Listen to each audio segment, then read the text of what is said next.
Ghana's banking sector took a hit when the government completed a local debt exchange program in February.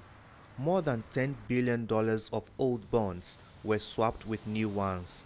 It was part of efforts to make the country's debt sustainable in order to secure a $3 billion IMF bailout to help the economy recover.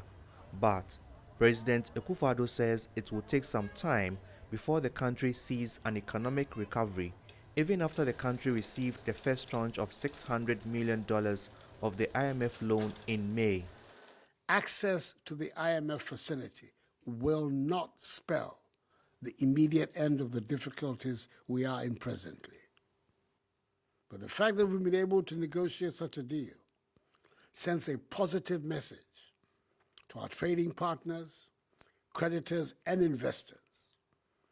A positive message that will be underpinned by the discipline, hard work, and enterprise with which we execute the program. According to the government, Ghana's banking sector is estimated to lose about $4 billion in the next 5 years due to the domestic debt exchange program. The government says it will pump $1.5 billion in the National Stability Fund to help offset the losses. But some economists say the amount is inadequate to stabilize the banking sector. The idea of providing them some solvency or liquidity support through the Financial Stability Fund, although it's welcome and we're even yet to operationalize, right, the mechanics of that fund, it's still not really enough to allow them to fully recover the losses that they have made. Analysts believe some banks in the country risk collapse due to the domestic debt exchange program. The central bank has directed banks to halt payments of dividends to shareholders until the sector stabilizes.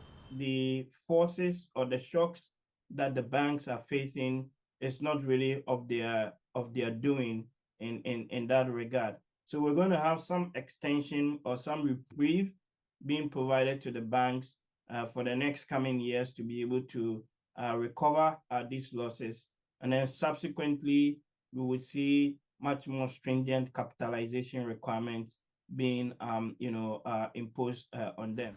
The central bank wants all banks in the country to submit their recapitalization plans by September, as it considers increasing the minimum capital requirement, which is currently about $36 million. Analysts are concerned that the minimum capital of many banks have dwindled due to the domestic debt exchange program.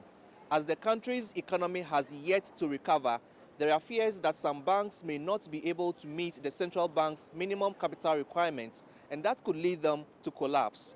Nabil Ahmed, Rufai, CGTN, Accra, Ghana.